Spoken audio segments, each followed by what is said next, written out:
السلام عليكم ورحمة الله.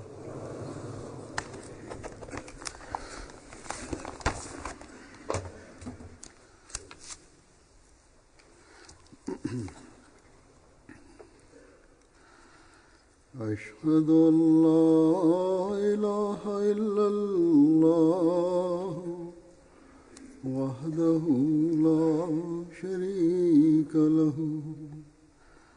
وأشهد أن محمدًا عبده ورسوله أما بعد فأعوذ بالله من الشيطان الرجيم بسم الله الرحمن الرحيم الحمد لله رب العالمين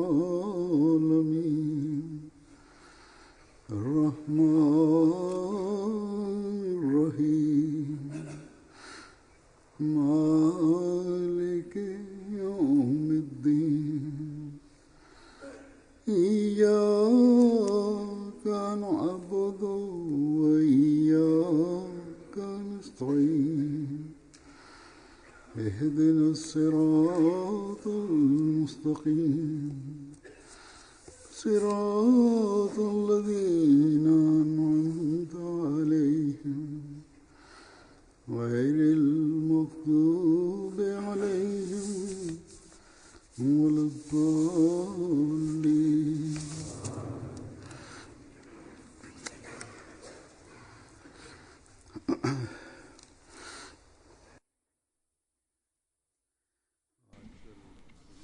The state of affairs in the world is currently rapidly deteriorating, and sadly, certain Muslim groups are the reason behind this.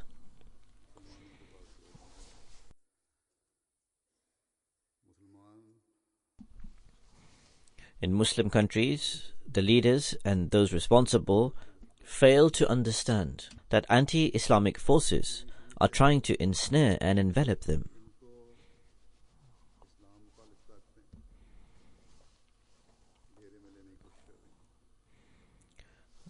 The barbarity being perpetrated in the name of Islam and jihad has absolutely no link to Islam whatsoever.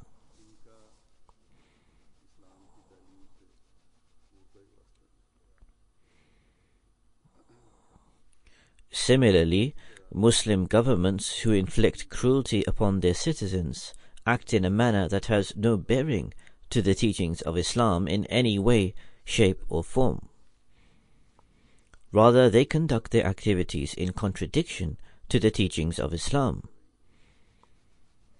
Where does Islam say that you should kill innocent bystanders?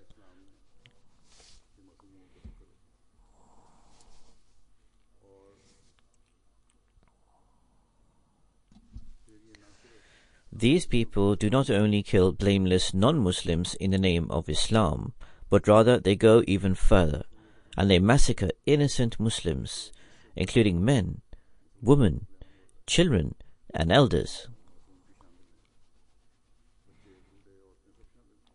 The strength of the Muslim countries continues to weaken.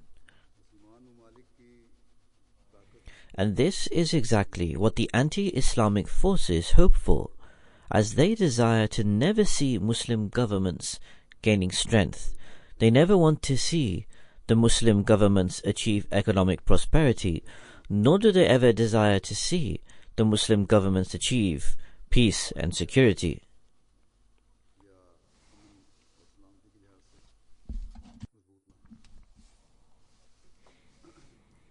The Muslim leaders and their cherished ulama, that is, the Muslim clerics who they support, do not understand the teachings of Islam, nor do they intend to. Indeed, they have rejected the Imam and guide of this era, who was sent by Allah the Almighty. His advent, according to the promise of Allah the Almighty, and the prophecy of the Holy Prophet, may the peace and blessings of Allah be upon him, was to come and revive the true teachings of Islam in this day and age. So what do we see coming to pass as a result of this denial? As I have mentioned, Islam is the biggest standard bearer of establishing peace and justice. Further, it teaches the Islamic governments that their primary responsibility is to establish peace, fairness, and equality. Yet, it is the very Islamic governments who completely destroy peace and justice. There is corruption and disorder prevalent in every Muslim country, which people with self-serving interests are taking full advantage of. And all of this is because these governments give priority to their vested interests over working towards the good of the people.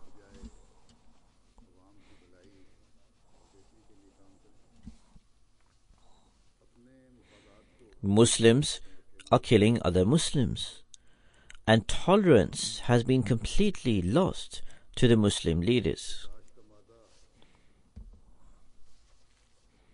Now recently there was a revolt in Turkey. Undoubtedly, rebellion is something which is completely unjustified in the teachings of Islam. However, in response, the measures taken by the government are also cruel and oppressive, as they have taken action against all the political opponents of the governments, regardless of whether they were part of the uprising or not.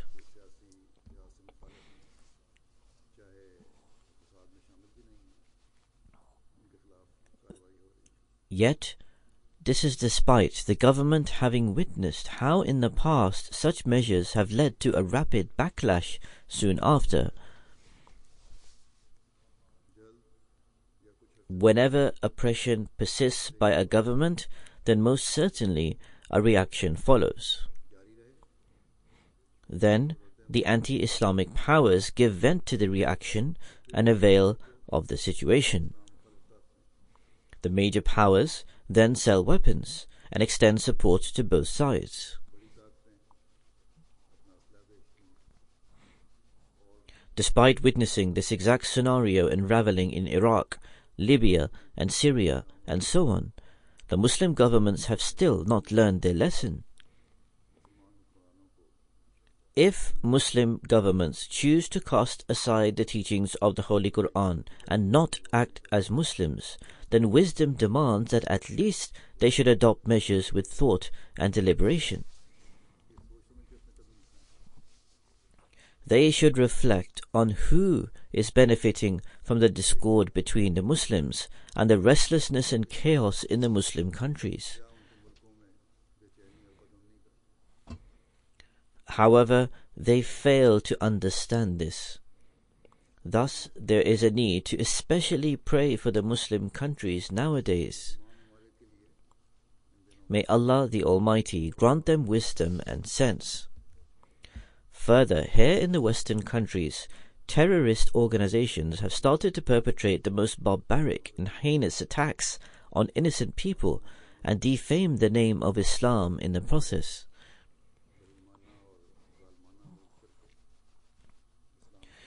It is not out of the question that perhaps that anti-Islamic forces, on the pretext of resolving the situation and saving the world from terrorism, are the ones instigating these perpetrators to commit such attacks in non-Muslim countries in order to consolidate their foothold and damage the reputation of Islam.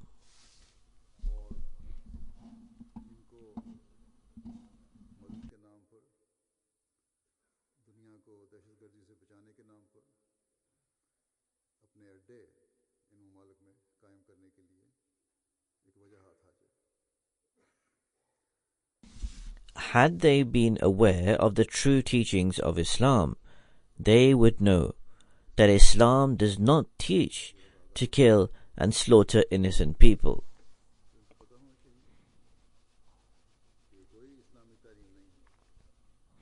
Innocent men, women, children, elders, the afflicted, and those traveling at airports and at stations. Islam does not teach to enter churches and kill priests and others. When the Holy Prophet ﷺ, may the peace and blessings of Allah be upon him, sent armies to fight in battles, he ordered them to not kill women, to not kill children, to not kill elders, monks and priests.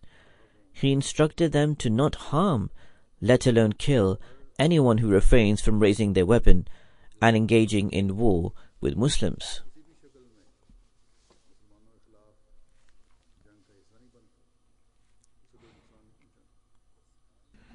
Thus, the actions of such people are not reflected in any way by the teachings of the Holy Quran or the teachings and practice of the Holy Prophet ﷺ, his khulafa, his rightly guided successors, and the Sahaba, the companions, Ridwanullah alayhim, may Allah be pleased with them. Allah the Almighty gave our religion the name Islam. This name itself is a rejection of terrorism, compulsion and extremism, and it extends a message of peace, reconciliation and harmony. The inherent meaning of Islam is to be in peace oneself and to convey peace to others. Allah the Almighty says in the Holy Quran, Wallahu yad'u ila daris salam. And this translates as, and Allah calls to the abode of peace. When a true Muslim performs prayer, he or she supplicates for the mercy and grace of God the Almighty. However, these merciless people neither believe in the Holy Quran, nor do they act upon it, and nor do they offer their prayers. They have formed a new religion and new law.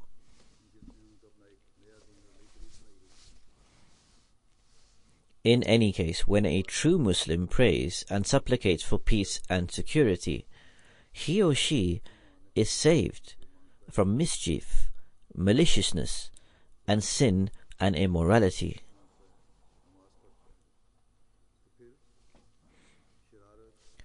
Allah the Almighty states that prayer prevents one from committing bad and undesirable deeds. Islam also enjoins to make spreading to others salam, the greetings of peace, a habit. Conveying salam is not limited to only Muslims, albeit in Pakistan nowadays the national law, pressured by the clerics, has monopolized the issue by declaring that apart from Muslims, no one else can say salam.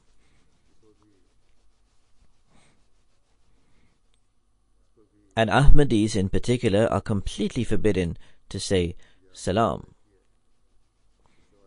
Yet in the time of the Holy Prophet, may the peace and blessings of Allah be upon him, salam was extended to everyone indiscriminately.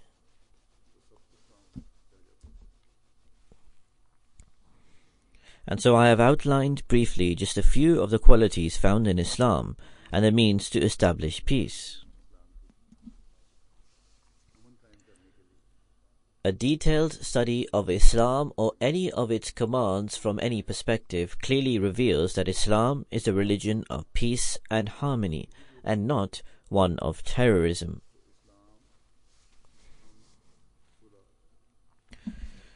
The only way to win over the hearts of the people of the world and to spread Islam is through spreading its beautiful teachings, and not through spreading the self-concocted teachings of the clerics and extremists.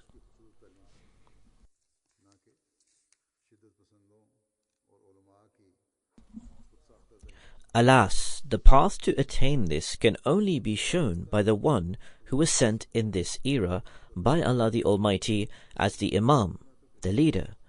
Justice can be established by only he who God the Almighty commissioned to establish justice, and who was sent as the Hakam and Adl, the judge and the arbiter.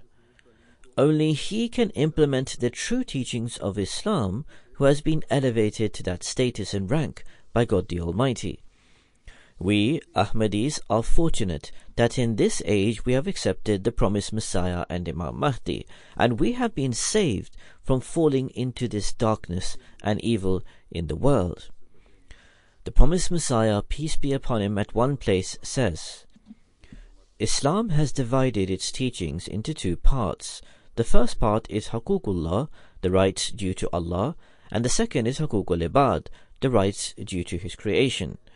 The rights due to Allah means to believe that He alone is worthy of being worshipped, and the rights due to His creation is to show sympathy and compassion to the creation of God the Almighty. It is wrong to inflict pain and suffering upon someone simply because you oppose their religion. Compassion and sympathy to others is one thing, whilst differences in religion is a separate matter. Those Muslims who stumble in their misconception of jihad believe it to be permissible to capture the wealth and possessions of non-Muslims through inappropriate means. The promised Messiah says, in fact, they have declared an edict, a fatwa, against me, that my wealth should be looted. This edict of non-Ahmadi Muslim clerics is upheld even today against the members of the Ahmadiyya Muslim Jamaat. The promised Messiah says they, the Muslim clerics, have declared an edict against me that my wealth should be looted, his wealth or the wealth of Ahmadis. He says that they go so far as to say that our wives should be taken. However, Islam has never taught such impure ways, for Islam is a pure and clean religion. The similitude of Islam is like that of a father who wishes to take his right as the head of the family. He similarly desires for there to be mutual love and sympathy between his children. He never wishes for his children to hit one another. Where Islam desires for no one to be considered as equal to God the Almighty, it also wishes for all mankind to live in mutual love and sympathy and to be united as one. Thus, Muslims, by adopting these teachings, can once again restore the glory and greatness of Islam to the world.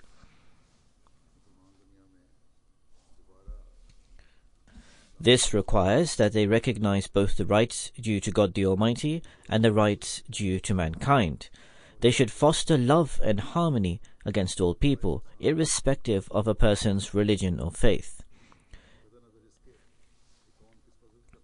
Instead of killing innocent people cruelly, use Islam's sword of love, reconciliation and harmony to win the hearts of people and draw them under the shade of God the Almighty and the Holy Prophet sallallahu alaihi wasallam. Instead of incurring God's displeasure through barbaric actions and suicide attacks, strive to attain His love and nearness.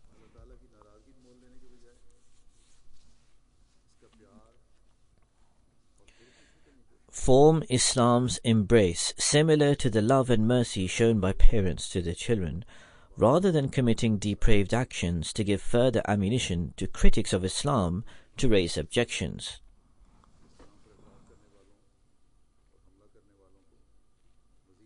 If they do not desist from this course of action, they should remember that they will never spread Islam in the world through their worldly ploys, methods, and deception.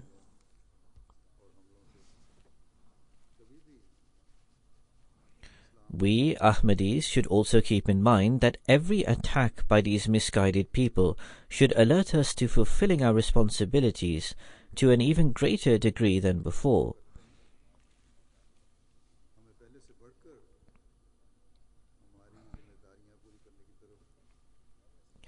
After every act that defames Islam, we need to tell the world that the basis of our religion is upon peace and security.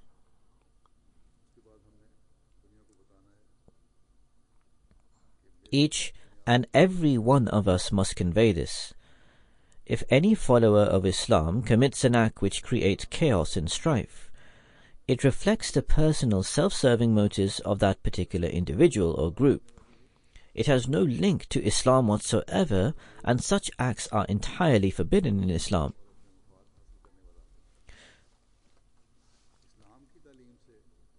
It is the individuals who perpetrate these atrocities alone who bear the responsibility for their actions, rather than the teachings of Islam. With the grace of Allah the Almighty, the Ahmadiyya Muslim community makes efforts to convey this in every country of the world. Now, with the grace of Allah the Almighty, this is having a positive effect through the media, and this is reflected by what columnists write.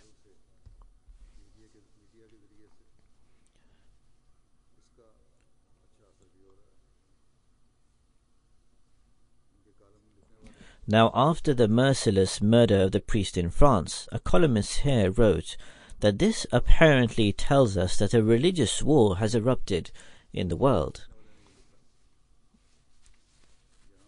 However, he himself continues and writes and says that the true reality is otherwise. And he says that in actuality, it is a war of those using religion for their vested interests, and is also a war of those with mental illnesses.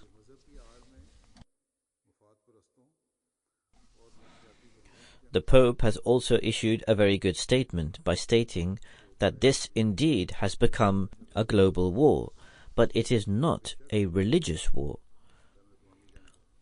Rather, it is a war based on vested and self-serving interests.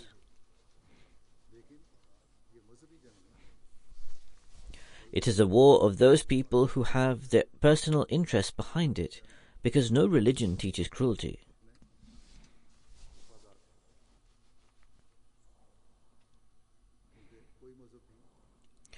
Therefore, at this moment in time, the non-Muslims themselves are taking care of their own people. But as this cruelty escalates, then it can cause a reaction from people. Thus, our responsibility to propagate our peaceful message of Islam to all parts of the world has greatly increased.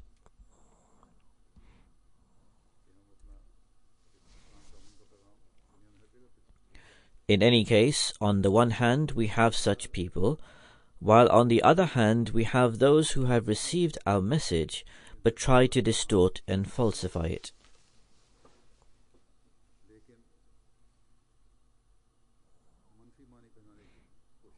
Someone wrote to me that there is an individual who perhaps has left Islam and has tweeted with reference to me, and maybe he has also posted my image, in which he says that Islam is a religion of peace, and the Holy Prophet ﷺ has forbidden one from committing cruelty and acts of barbarity. However, after that, he wrote from himself in a mockingly fashion that this instruction does not apply on women, those who leave Islam and renounce their belief, and neither does it apply for such and such people.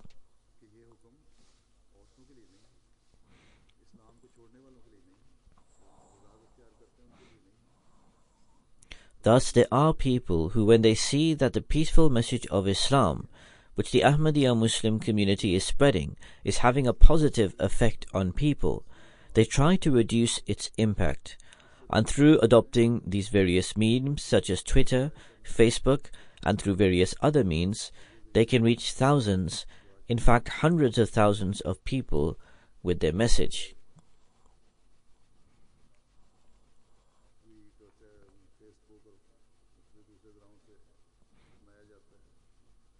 Therefore, it is our duty to be watchful of this and to also reply to them.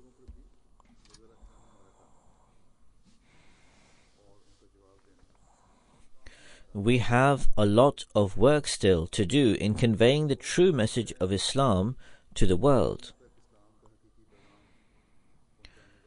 Although through Jamaat Ahmadiyya, Islam has been introduced much more than before, but we cannot say that it's reached a satisfactory standard as of yet.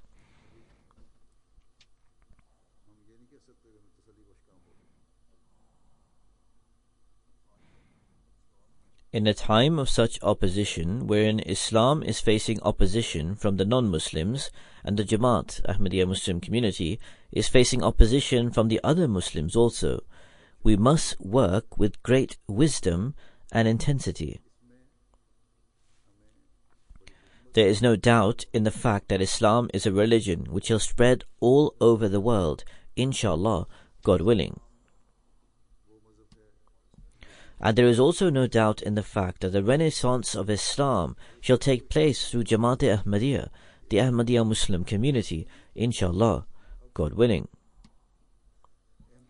God Almighty has destined for this to happen, but we have to strive for this and also pray for it, so that we can witness this success in our lives, and so that our deficiencies and shortcomings do not take this success away from us.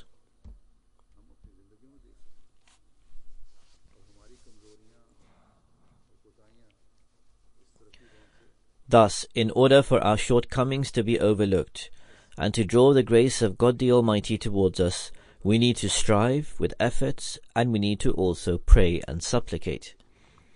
As I mentioned earlier, that the enemy of Islam is against us, and also those Muslims who follow the so-called ulama, the Muslim clerics and scholars. However, we must remove all fears and seek to fulfill the mission of the promised Messiah, peace be upon him. Nowadays, many journalists and representatives of newspapers ask the following question. I have been asked here in Europe, and while on my recent tour of Sweden, I was asked by a journalist that, how will you carry out your task as you are opposed by terrorist groups and your lives are in danger? I replied that there is no doubt that me and the members of the Jamaat are in danger. However, these dangers cannot hinder us from our work.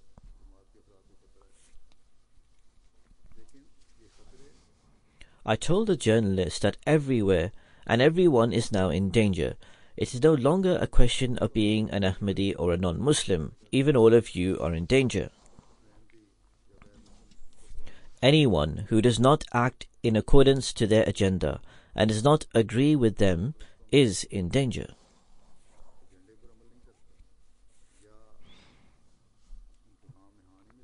However, those nationalists or those in opposition of Islam are also against us. Thus we are in danger from both sides. However, a Mu'min, a true believer, does not worry over such matters and remains firm in his or her faith. And inshallah, God willing, every Ahmadi will continue to do so. In view of the current circumstances of the world, we need to pay focus on prayers and offering sadaqah, alms, in order for every Ahmadi and the Jamaat, the Ahmadiyya Muslim community as a whole, to be safeguarded from every form of mischief in the world.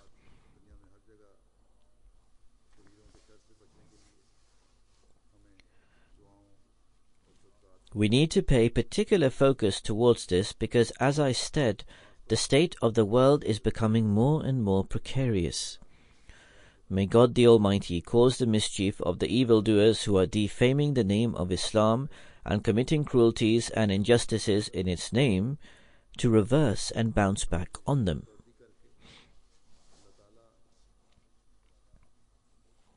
May God the Almighty rapidly take them in his grip and keep all kinds of adversities and difficulties away from us.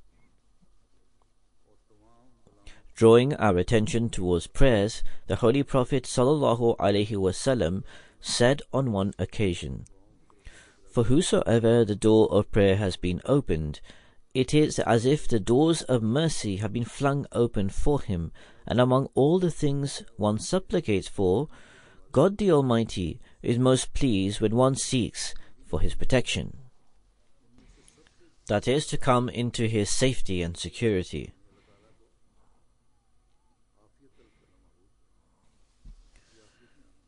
The Holy Prophet, may the peace and blessings of Allah be upon him, has also stated, "Prayer is an aid for those upon whom calamities have befallen, but it is also beneficial for those who have not been afflicted with any trial as yet."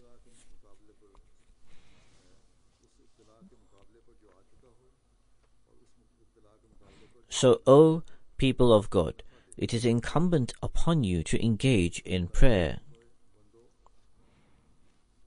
On another occasion, the Holy Prophet, may the peace and blessings of Allah be upon him, stated, "There is nothing more honourable in the sight of God than prayer." Regarding sadaqah, alms, the Holy Prophet, may the peace and blessings of Allah be upon him, stated, "Give alms in order to be safeguarded from tribulations and the hellfire." In fact, the Holy Prophet ﷺ has also stated that it is compulsory upon all Muslims to give sadaqah. And when the Sahaba, the companions, asked that what shall one do if he or she has nothing to offer, the Holy Prophet ﷺ replied that one should then adhere to all that is good, fulfill the Islamic injunctions, perform virtuous deeds, and abstain from evil, and that is his sadaqah. However, if one has given sadaqah from the wealth he or she possesses, it certainly does not mean that one no longer needs to adhere to the good deeds, nor refrain from evil.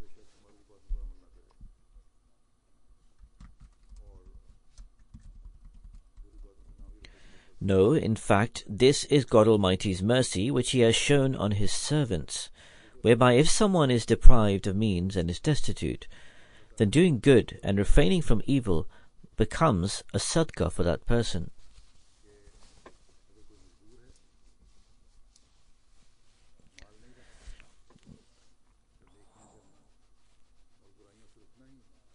Otherwise, if a person does not practice virtuous deeds and nor refrains from evil, then the sadaqah of such a person has no value.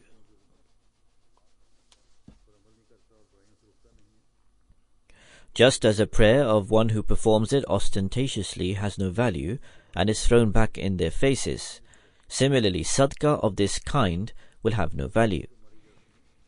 It is expected of a mu'min, of a true believer, that if he or she gives sadaqah and offers prayer, then he or she will also be trying to fashion their actions according to the will of God the Almighty.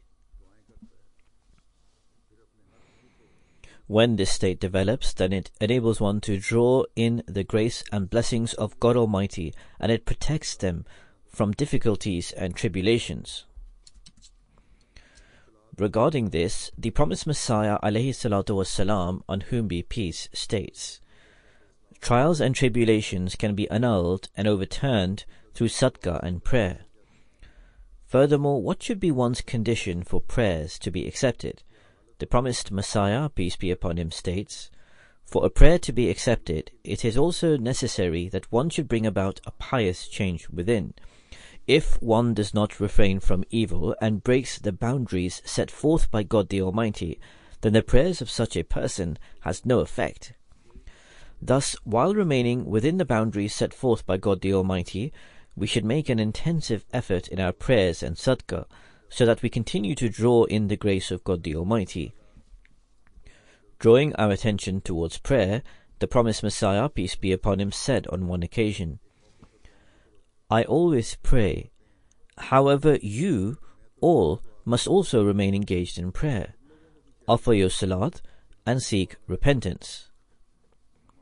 When this becomes your condition, then God Almighty shall protect you. And even if there is only one person in the whole house like this, then due to him, God Almighty shall also protect the others." The promised Messiah further states, "Those who are especially sincere in their faith, God Almighty turns towards them and protects them Himself." The promised Messiah, peace be upon him, states, "God Almighty is never unfaithful to one who is truthful. Even if the entire world becomes His enemy, they still cannot cause Him any harm. God is the Almighty and the All-Powerful, and man can enter into His protection and refuge through the strength of his faith, and he is able to witness the miraculous signs of God's power and might, and he is not subjected then to any humiliation.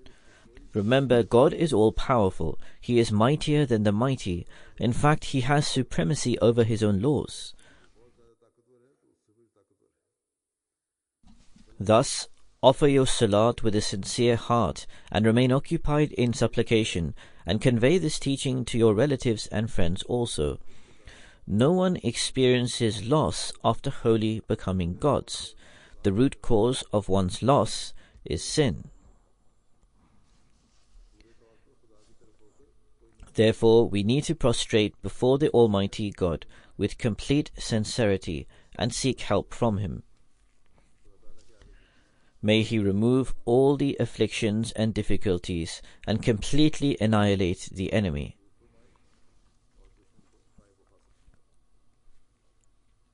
May He frustrate and fail every ploy and attack of the enemy against the Jamaat. God Almighty has also taught us some prayers in the Holy Quran, which we should recite. The promised Messiah, peace be upon him, has also drawn our attention towards the Quranic prayer and has stated that the prayers which have been taught to us in the Holy Quran are there so that when a mu'min recites them in his supplication sincerely, God will accept those prayers. Therefore, in order to remove tribulations and to be safeguarded from the evil ploys, we must pay heed to the Quranic prayers. One of the prayers that we have been taught in the Holy Quran, and which we often recite in the Salat, and the promised Messiah, peace be upon him, has also placed great emphasis on reading this prayer, is the following. رَبَّنَا آتِنَا فِي الدُّنْيَا حَسَنَةً وَفِي الْآخِرَةِ حَسَنَةً وَقِنَا عَذَابَ النَّارِ. That our Lord grant us whatever is good in this world as well as a good in the world to come, and protect us from the torment of the fire. Regarding this, the promised Messiah, peace be upon him, states that in order for one to prosper, he is in need of two things. Firstly, for one to stay at peace in this short worldly experience, despite the various trials and difficulties and so on one may face. Secondly, that he saves himself from all sin and immoral behavior, which distances one from God Almighty. Good in this world is, the promised Messiah continues to state, be it spiritual or physical, one should stay away from an impure and demeaning life. The promised Messiah, peace be upon him, further states, good in the world to come, which refers to the prospect of the afterlife. In actuality, it is the rewards of this life and the fruit we receive as a result of it. If one receives good in this life, then that virtuous deed is stored for the afterlife. With regards to saving oneself from the hellfire, the promised Messiah, peace be upon him, states, it does not refer solely to the fire which will be witnessed on Judgment Day. There are hundreds of torments in our daily lives, or fires. The promised Messiah further added, there are a number of fears and worries in the world, there are dealings with relatives and illnesses and so on. All of these are included in fire. A believer prays for himself to be saved from every type of fire. Then there is a prayer for steadfastness, when one's situation worsens and he goes through certain trials, and may not remain steadfast. We have been taught a prayer for steadfastness and help against the enemy, and that is, رَبَّنَا اغْفِرْ لَنَا ذُنُوبَنَا وَإِسْرَافَنَا فِي أَمْرِنَا وَثَبِّتْ أَقْدَامَنَا وَانْصُرْنَا عَلَى الْقَوْمِ الْكَافِرِينَ. That our Lord forgive us our errors and our excesses in our conduct, and make firm our steps, and help us against the disbelieving people. Regarding this, the promised Messiah, peace be upon him, states, it is evident that if God was not the one who forgives sins, then he would never have taught such a prayer. Then there is a prayer of the Holy Quran, رَبِّ إِنِّي لِمَا أَنزَلْتَ إِلَيَّ مِنْ خَيْرٍ فَقِيرٌ. My Lord, I am in need of whatever good thou mayest send down to me. This prayer should also be recited. There are many other prayers in the Holy Quran which should be recited in order to draw the grace of God the Almighty. As I have already mentioned, the promised Messiah, peace be upon him, has stated that God Almighty has taught several prayers in the Holy Quran, and the reason for this is that one should seek from God Almighty, having purified themselves, and in return God will accept that prayer. Then there are prayers that the Holy Prophet ﷺ would recite, and prayers of the promised Messiah, peace be upon him. One such prayer of the promised Messiah, peace be upon him, is Rabbi kullu shay'in khadimuka, Rabbi fa'fazni wansurni warhamni. He says, it was conveyed to me by God the Almighty that this is the great name of God, and that whoever supplicates in these terms would be delivered from every affliction.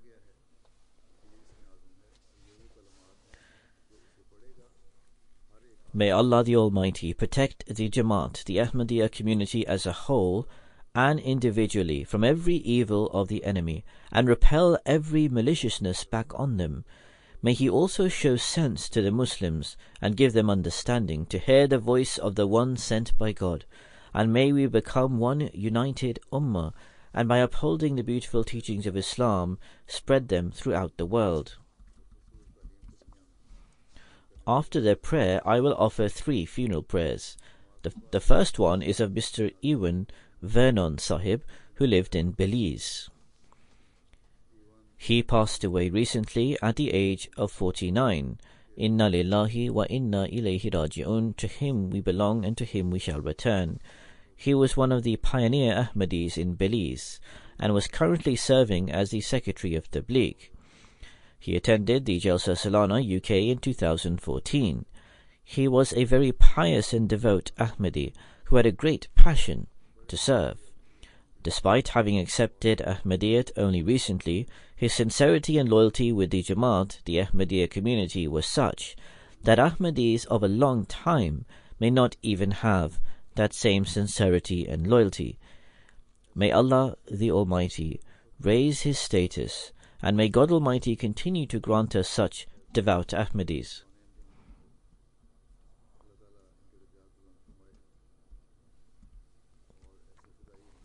The second funeral is of Sayyid Nadir Sayyadin, who was the in charge of the Nasir Fire and Rescue Service in Rabwa. He was the son of Sayyid Ghulam Sayyadin.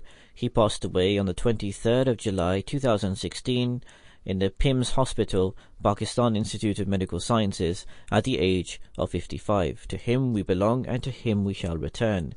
He passed away as a result of a clot in one of his coronary arteries.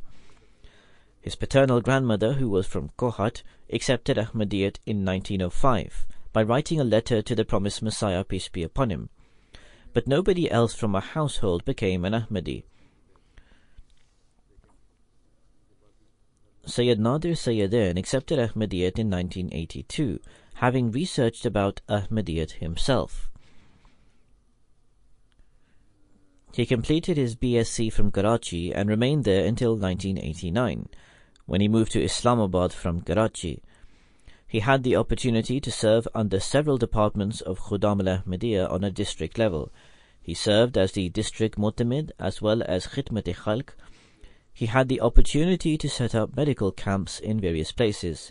He also served as head of the Writer Forum in Khudam al-Ahmadiyya in the district of Islamabad.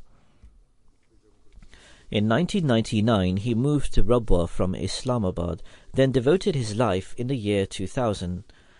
As I have already mentioned, he served as head of the Nasir Fire and Rescue, which runs under Khudam al-Ahmadiyya. He was also in charge of the sports complex.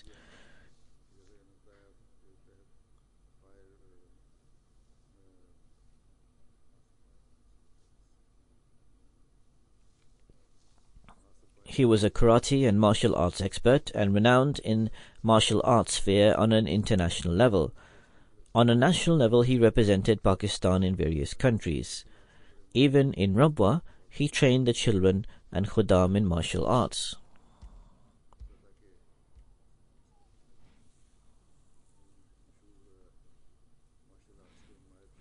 He had a profound connection with Khilafat, and he was a worker who served with great loyalty, fidelity, and sincerity.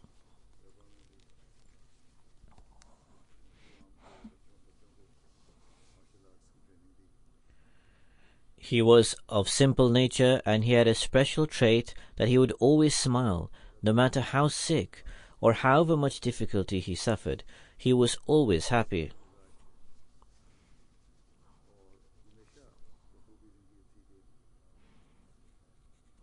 May God the Almighty treat him in the hereafter in a manner that gives him contentment.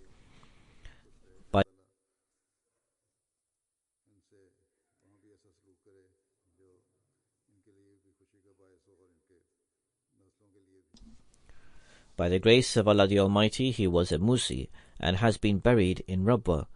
Aside from his wife, he is survived by his parents, 3 sons and 3 daughters. One of his sons is memorizing the Holy Quran in Madrasatul Hifz. May Allah the Almighty grant the deceased a lofty status.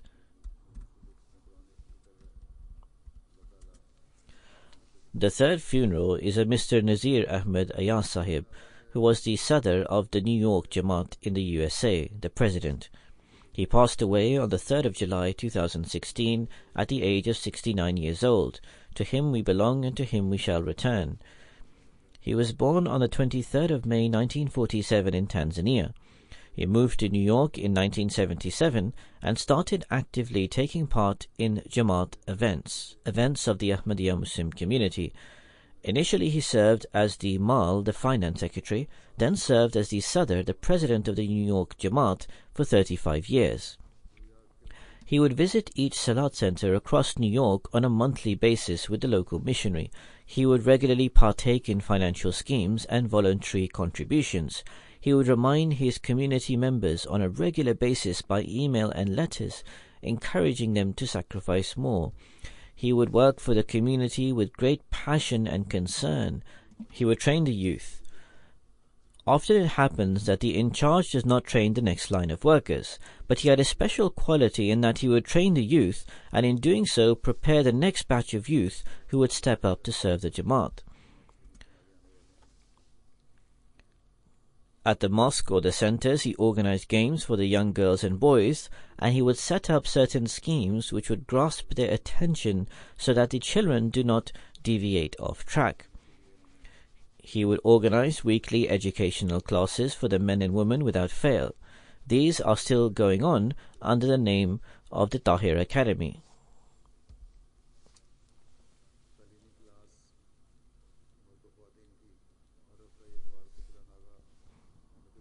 He was the director of Humanity First for New York and worked very hard for it. He would complete every task, even though he was the Sadr Jamaat. If the center needed cleaning, he would do it himself, and he would throw away any garbage out on his own. He was regular in his 5 daily prayers. The deceased was a Musi and is buried in Maqbara Musiyan Rabwa. He is survived by his wife and only daughter, Asma Ayaz. May God the Almighty forgive the deceased and shower his mercy on him and raise his status. Hazrat Khalifatul Masih IV once said to him that he is a true example of a Sadr, of a local president in the USA, and he prayed that it always remains as so. May Allah the Almighty enable more people to emerge in his footsteps. He served as Sadr, the president of the local Jamaat, for 35 years, and he served with great sincerity.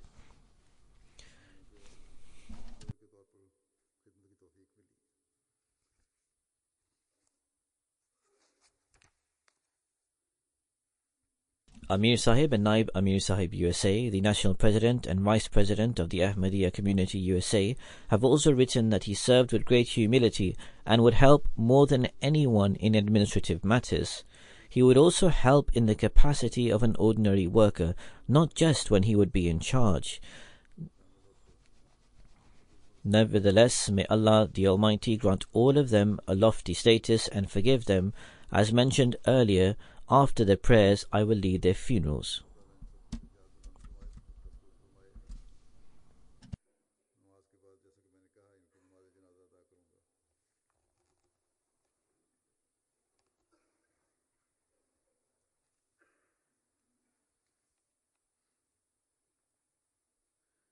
Alhamdulillah,